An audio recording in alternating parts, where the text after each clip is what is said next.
विद्यार्थी मित्रांनो, फिजिक्सच्या अभ्यासाचा पॅटर्नच तुम्हाला बदलायचा आहे लक्षात घ्या आणि फिजिक्समध्ये आता पैकीच्या पैकी मार्क मिळवायचे आहेत. त्याची सुरुवात झाली आपल्या डेफिनेशन्स पासून. ओके, पार्ट 1 चा व्हिडिओ बघितला नसेल तर तो अगोदर बघा. तसा ऑलरेडी तो वेगळा टॉपिक आहे, हा वेगळ्या टॉपिकच्या डेफिनेशन्स असणार आहे. पण मी तुम्हाला सांगतो, डेफिनेशन्स हा काय प्रकार आहे समजून घ्या. ओके, ती कन्सेप्ट समजून घ्या आणि कन्सेप्ट एकदा कळालं तुम्हाला की ती डेफिनेशन पक्की लक्षात राहते. आता मी तुम्हाला सांगतो. ऍक्च्युली बरं का, आता ही युनिव्हर्स आहे. ओके, ही काय सांगा युनिव्हर्स. आणि युनिव्हर्सचा ना एवढा पार्ट आहे, हा जो पार्ट आहे युनिव्हर्सचा त्याचा मी अभ्यास करणार आहे. पण कशासाठी करणार आहे मी अभ्यास? यात जे काही प्रेशर असेल, व्हॉल्यूम असेल, टेम्परेचर असेल, एखादा गॅस असेल याच्यामध्ये एन्क्लोज, मग त्याला हीट प्रोव्हाइड केल्यानंतर त्या थर्मोडायनामिक काय चेंजेस होतील हे मला बघायचं आहे. ओके, मग मला ना पहिली जी डेफिनेशन हवी आहे, पहिली डेफिनेशन ती पाहिजे याची. कुठली सांगा? सिस्टीम. ओके, सिस्टीम तुमच्या समोर आहे. सिस्टीम हा काय आहे सांगा? Part of the universe. Okay, तो सिलेक्ट केलाय आपण, चूज केलाय, चोजन म्हणा, सिलेक्टेड म्हणा, फॉर कशासाठी? Thermodynamic study. झाली की डेफिनेशन तयार. Part of the universe. Okay, part of the universe which is selected for thermodynamic observation म्हणा, थर्मोडायनामिक कन्सिडरेशन म्हणा, थर्मोडायनामिक स्टडीज म्हणा, is non as system. Okay, मग सिस्टीमची डेफिनेशन एकदम सोपी आहे की नाही लक्षात घ्या. पण सगळ्यात महत्वाचं की आता माझ्याकडे ही अशी सिस्टीम आहे, ही अशी सिस्टीम आहे, याच्यामध्ये लिक्विड आहे, त्याला मी हीट प्रोव्हाइड करणार आहे. काय होईल रे? उष्णता पण बाहेर पडेल आणि वाफ पण बाहेर पडेल बरं, हो ना? एक सिस्टीम अशी असणार आहे, ओके, की ज्याच्यामधून ना एनर्जी बाहेर पडेल पण मॅटर आतल्याच राहणार आहे, लक्षात घ्या. बरोबर आहे. पण एक सिस्टीम अशी पण असेल की एकदम थर्मली आयसोलेटेड. थर्मली आयसोलेटेड म्हणजे काय? की हीट त्यात आत पण जाणार नाही, बाहेर पण येणार नाही, मॅटर सुद्धा आतल्या आतच राहणार. म्हणजे मी तुम्हाला सांगतो, इथं काय होतंय की मॅटर अँड एनर्जी दोन्हीही एक्सचेंज होत आहेत सराउंडिंग मध्ये. A system in which matter and energy both are exchanged with the surrounding is known as open system. मग ही पण डेफिनेशनच आहे बाळांनो. सिस्टीमचे टाईप आहेत म्हणूया आपण. Open system. क्लोज सिस्टीम म्हणजे काय? की याच्यामध्ये ना मॅटर आतच राहणार आहे. आत मॅटर असणार आहे आणि बाहेर काय जाणार आहे? एनर्जी. म्हणजे matter is not exchange with the surrounding but energy is exchange with the surrounding. Such a type of system is non as closed system. याला काय म्हणायचं आपण? Close system. आणि ती जी आहे ना, ओके, त्याच्यामध्ये मॅटर पण आतच आहे आणि एनर्जी सुद्धा आतच आहे. काहीही सराउंडिंग बरोबर एक्सचेंज होत नाही, त्याला म्हणायचं आयसोलेटेड सिस्टीम. आता तुम्हाला असं वाटेल की हे किती सोपं आहे. असू दे ना, सोपं हेच येते परीक्षेत. आणि सगळ्यात इम्पॉर्टंट सीईटीतला प्रश्न विचारतो. सगळ्यात इम्पॉर्टंट सीईटीतला प्रश्न. ह्युमन बॉडी इज कुठली सिस्टीम आहे सांगा? ओपन सिस्टीम आहे, क्लोज सिस्टीम आहे का आयसोलेटेड सिस्टीम आहे? आयसोलेटेड सिस्टीम आहे. सांगा ना पटकन. ओके, आता मी तुम्हाला सांगू का? मुलांना वाटतं क्लोज सिस्टीम. नाही रे, ओपन सिस्टीम आहे. Human body open system. CET हा फार अगोदर विचारलाय प्रश्न, लेटेस्ट नाही हा प्रश्न, पण आलाय सीईटी. पण त्याचबरोबर फ्लाइंग बर्ड पण विचारलंय. Okay, open system. ती इन द थर्मास. थर्मास माहिती ना, लक्षात घ्या, त्यात चहा ठेवलाय. ती कुठली सिस्टीम आहे मग? Isolated system. पण बोर्डच्या एक्झामला तुम्हाला ह्या डेफिनेशन करायच्या आहेत. किती डेफिनेशन झाल्या? 4. कुठल्या? System. Part of the universe which is chosen for thermodynamic studies is known as system. A system in which matter and energy both are exchanged with the surrounding is known as open system. A system in which only energy is exchanged with the surrounding, not the matter, okay, is known as closed system. Matter and energy both are neither matter nor energy are exchanged with the surrounding is known as isolated system. पण आपण काय बोललो रे इथं? हे exchange कोणावर होतोय? Surrounding बरोबर. हे कोणाबरोबर? सराउंडिंग. सराउंडिंग. मग मी तुम्हाला सांगतो इथं सराउंडिंगची पण डेफिनेशन मला पाहिजे. Okay, part of the universe except system is known as surrounding. म्हणजे तुम्ही हा अभ्यासासाठी घेतला, ही सिस्टीम आहे. हे सोडून तो सगळा उरलेला पार्ट आहे ना, त्याला आपण काय म्हणणार आहे? सिस्टीमचा सराउंडिंग म्हणणार आहे किंवा surrounding. Surrounding is the part of the universe except system. Okay, आणि त्याच्यानंतर मी तुम्हाला सांगतो बाउंड्री. ओके, आता बाउंड्री म्हणजे काय? A line which separate system from surrounding is known as boundary. आता मी तुम्हाला सुरुवात कशी केली होती बघा, की फिजिक्सचा अभ्यास करत असताना, डेफिनेशन्स करत असताना पाठ नका करू. इथं सगळं आहे. हे सगळ्या डेफिनेशन्स इथं आहेत. बाउंड्री कुठे येतं? Line which separate system from surrounding. म्हणजे ही आहे सिस्टीम आणि हे कोण आहे? सराउंडिंग. आणि दोघांचे ऍडिशन केलं तर काय होणार आहे? युनिव्हर्स. म्हणजे part of the universe system आहे which is under thermodynamic consideration. Remaining part of the universe is known as surrounding. पण remaining part except system is known as surrounding. आणि त्याच्यानंतर बाउंड्री मध्ये सांगितलं सगळ्या सिस्टीम. हे चला मी तर बाजूला सरकतो, एक स्क्रीनशॉट काढा. 6 डेफिनेशन तुम्हाला करायच्या आहेत. किती डेफिनेशन करायच्या आहेत? 6 डेफिनेशन. ओके. बरं चला, एक सिस्टीम आहे बरं का बाळांनो. हे कोण आहे सांगा? सिस्टीम. याच्यामध्ये केमिकल रिॲक्शन्स होतच नाहीयेत. ओके. मग त्यावेळेस त्याला म्हणणार आहे मी chemical equilibrium. Okay. Chemical equilibrium. सांगू का डेफिनेशन केमिकल इक्विलिब्रियमची? ओके. पण त्याच्या अगोदर सांगतो ना तुम्हाला, केमिकल इक्विलिब्रियम नंतर मी काय करतोय बघा. मेकॅनिकल इक्विलिब्रियम लिहितोय आता. Mechanical equilibrium. आणि त्याच्यानंतर लिहितोय थर्मल इक्विलिब्रियम. Thermal equilibrium. मग याची डेफिनेशन कशी लिहायची आहे? ह्या कुणाशी संबंधित आहे? सिस्टीमशी रिलेटेड डेफिनेशन आहेत. तुम्ही सुरुवात असं करतो बरं का. System is set to be in. हे आपल्याला लिहायचं आहे बरं का बाळांनो. बघा मी तुम्हाला सांगतो. A system is said to be in chemical equilibrium if no chemical reaction take place in it. डेफिनेशनचा प्रकार कळाला का तुम्हाला? The system is said to be in thermal equilibrium if temperature remains constant in the system. सोपं आहे. Temperature remains constant in the system. A system is said to be in mechanical equilibrium if no external unbalanced force acts on it. जोपर्यंत त्या सिस्टीमवर कुठला unbalance. आता unbalance म्हणजे काय सांगतो? आता इकडून मी 50 न्यूटनचा फोर्स लावला, इकडून मी 50 न्यूटनचा लावला, तर हा बॅलन्स्ड फोर्स आहे. पण इकडून 150 लावला तर तो झाला अनबॅलन्स्ड फोर्स. आणि अनबॅलन्स्ड फोर्स असेल तर ती मेकॅनिकल इक्विलिब्रियम येणार नाही. System is set to be in mechanical equilibrium if no unbalanced force acts on it. आता मी तुम्हाला शॉर्ट देतोय, शॉर्ट मध्ये गोष्टी सांगतोय. या डेफिनेशन मध्ये काय सांगायचं आहे? Temperature constant. याच्यामध्ये काय सांगायचं आहे? No unbalanced force. याच्यामध्ये काय लिहायचं आहे आपल्याला? नो काय सांगा? Chemical reaction. No chemical reaction. System is set to be in chemical equilibrium if no chemical reaction take place in it. Okay. बघता बघता 9 डेफिनेशन झाल्यात आपल्या लक्षात घ्या. किती? 9 डेफिनेशन. ओके. एक स्क्रीनशॉट काढून घ्यायचा चला पटकन. ओके. पुन्हा लिहायचंय तुम्हाला. पुस्तक उघडून पुस्तकातल्या डेफिनेशन लिहा. आणि हे थर्मोडायनामिक्स फिजिक्स आहे बरं का रे बाळांनो. फिजिक्स मधलं थर्मोडायनामिक्स आहे. ओके. 9 डेफिनेशन झालेत. आता 10वी डेफिनेशन खूप सोपी आहे. आयसोचा अर्थ सेम किंवा कॉन्स्टंट. जेव्हा मी आयसोबारिक प्रोसेस म्हणेन, ओके, तेव्हा इथं काय दिसतंय तुम्हाला? बार. बार हे कशाचं युनिट आहे? प्रेशर. मग a process in which pressure remains constant is known as isobaric process. आता आयसोकोर हे व्हॉल्यूम साठी आहे. Isochoric process. डेफिनेशन कशी सांगा? A process in which volume remains constant is known as isochoric process. आता तुम्हाला माहिती आहे आता ह्यात काय कॉन्स्टंट असेल बघा. बघा isothermal process. A process in which temperature remains constant. ह्याची डेफिनेशन सुरुवात कशी करायची? A process in which is constant. आणि पुढे लिहिणार आहे is known as. Okay. A process in which temperature remains constant is known as isothermal process. Process in which volume remains constant is known as isochoric process. A process in which pressure remains constant is known as isobaric process. झालं की बाळांनो? मग आयसोबार. बार म्हणजे काय constant आहे इथं? Pressure. Core लिहिलंय म्हणजे कोण कॉन्स्टंट आहे सांगा? व्हॉल्यूम. ओके.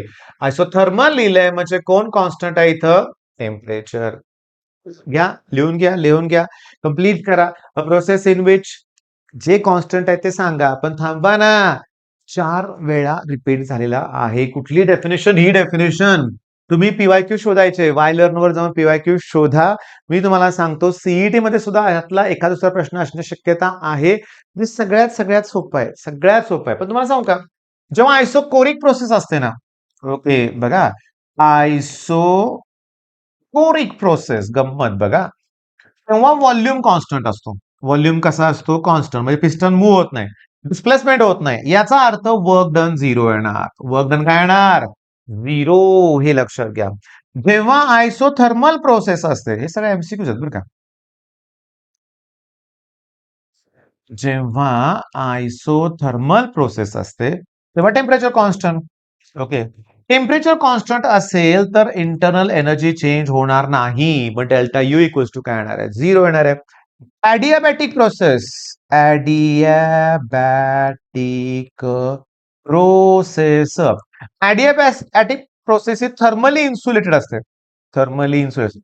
त्यामुळे क्यू ची व्हॅल्यू काय येणार आहे? 0. लिहून घ्या, पॉइंट नोट डाऊन करून ठेवा. मी इथं लिहितोय. काय लिहिलंय? 100% सीईटीत येणारा प्रश्न आहे इथं.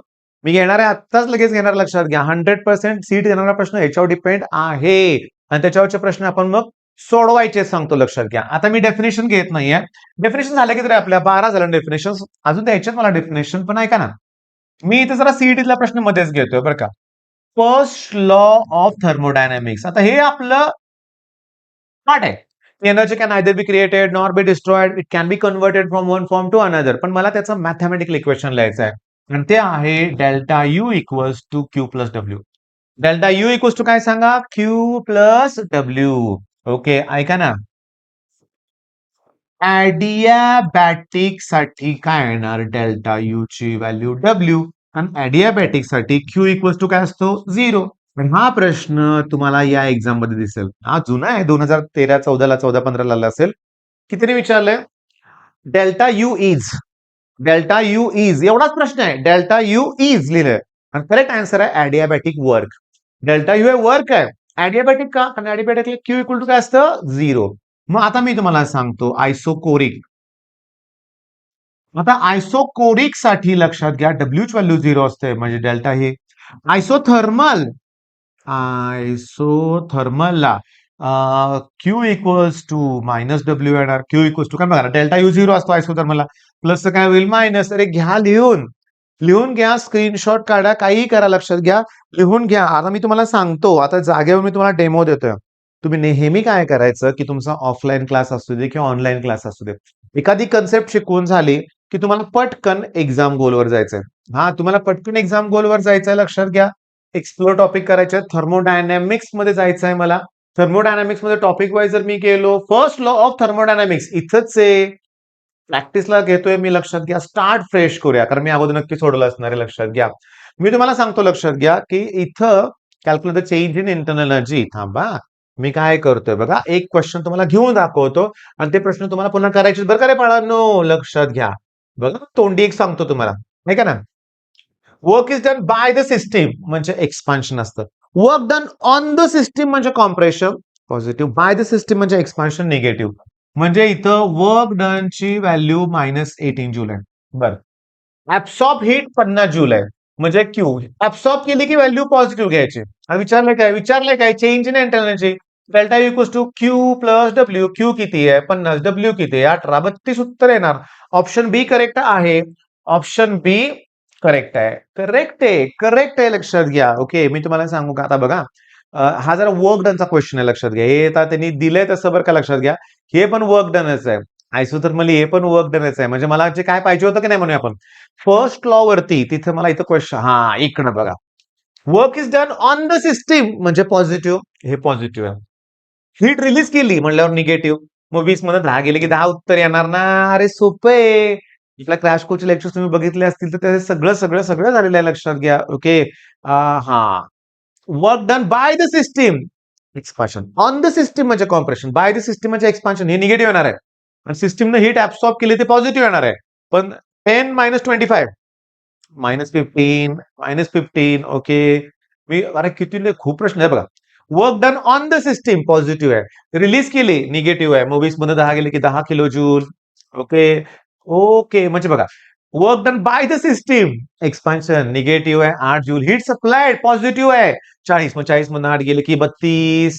अरे बेरीज वजाबाकी रे. मी तुम्हाला काय बोललोय, 100% सीईटीच्या एक्झाम मध्ये असतं बघा.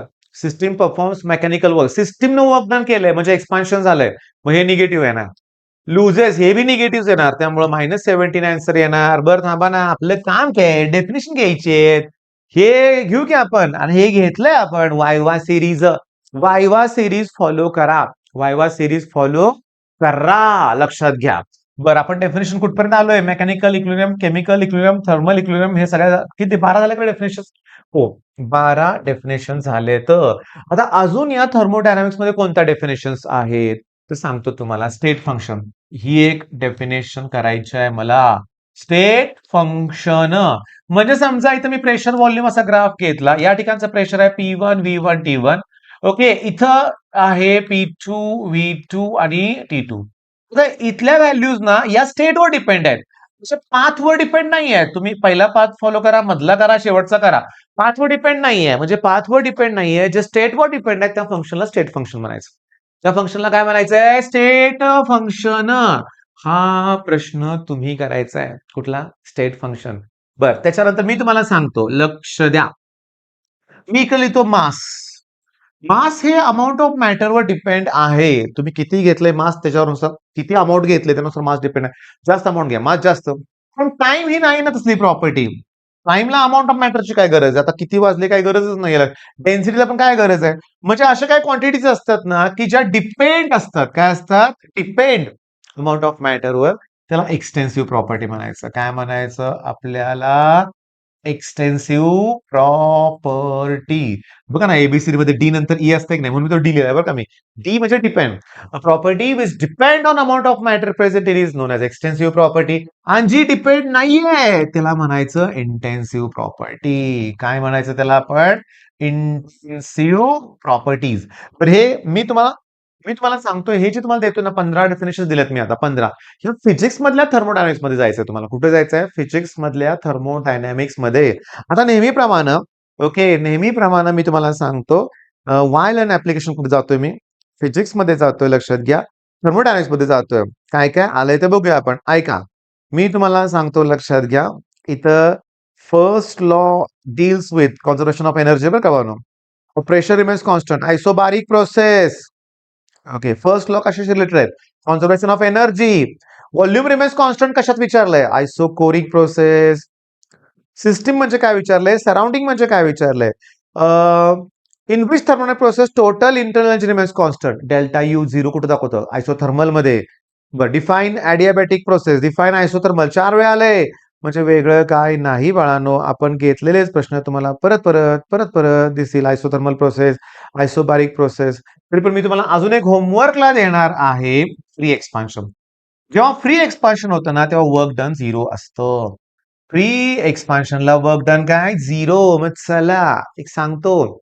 याच्या पार्ट 1 मध्ये 10, इथं 16, 26 डेफिनेशन झाल्या आहेत. 25% काम झालंय आपलं. 80-90च डेफिनेशन्स आहेत. होणार, लगेच होणार. 4 दिवसात 5 दिवसात डेफिनेशन्स कम्प्लीट होतील. आणि सगळ्यात इम्पॉर्टंट मला तुम्हाला काय सांगायचं आहे, डेफिनेशन तर घेतोय हो आपण, पण तुम्ही ऍक्च्युअली व्हिडिओ बघताय, तुम्हाला आवडतायत, पण तुम्ही लाईक करायला विसरताय. लाईक करा. मला पण बऱ्याच वेळा तसं झालंय बरं का. आता स्वतःचं चॅनल झाल्यापासून मी बघतोय बरं का. मला व्हिडिओ एखादा आवडला ना, लगेच मी लाईक करतोय बरं का. व्हिडिओ आवडला की लाईक करतोय मी, सबस्क्राईब पण करतोय. आता मी तुम्हाला सांगतो, लक्षात घ्या. ओके, 230 व्हायला खूप कमी सबस्क्रायबर उरले. तुम्ही सबस्क्राईब करा. ओके, बरं वाटेल मला सुद्धा. ओके, कोर्सेसमध्ये जायचंय तुम्हाला, मी सांगतो, लक्षात घ्या. पण सगळ्यात इम्पॉर्टंट मला काय सांगायचंय माहितीये का, की इथं या कोर्सेसमध्ये इथं तुम्हाला वायवा सिरीज तर दिसतेच, लक्षात घ्या. हे 10 लेसन्स अगदी महत्वाचे आहेत बरं का. Law of length, law of tension, law of हे जे आहे ना लिनियर मास डेन्सिटी, हे सिम्बॉल तुम्हाला माहित आहे एआय जनरेट करते, लक्षात घ्या. म्हणून आपण पण जाऊ दे, लक्षात घ्या. मग हे 10 जे व्हिडिओ आहेत ना, इथं दिसतील का आपल्याला? हा, इथे 3 लॉ आहे. इथे लॉज ऑफ थर्मोडायनामिक्स आहे, म्हणजे झेरॉथ लॉ ऑफ थर्मोडायनामिक्स आहे, लक्षात घ्या. क्रिचॉफ्स लॉ आहे, पास्कल्स लॉ आहे, न्यूटन्स लॉ ऑफ विस्कॉसिटी आहे, स्टोक्स लॉ आहे, वेन्स डिस्प्लेसमेंट लॉ, स्टीफन, अरे विथ प्रूफ आहे. विथ प्रूफ आहे. इथं तर सगळे न्यूमेरिकल्स घेतलेत. लॅपलास लॉ प्रूव्ह करून दिलाय मी. Law of conservation of angular momentum proof आहे त्याच्यामध्ये. त्याच्यामुळे तुम्हाला ते करायचं आहे. आणि अगदी मन लावून प्रॉमिस करा मला की सर आम्ही हे करू म्हणून. म्हणजे बघा, मग डेफिनेशनचे 10 ते 15 मार्क, लॉचे 10 ते 15 मार्क, इथंच 30 मार्काचा अटेम्प्ट झाला. आणि तुम्हाला सांगतो अजून न्यूमेरिकल्स करायचे आपल्याला, मग आपल्याला चांगले मार्क पडणारच आहेत. All the best.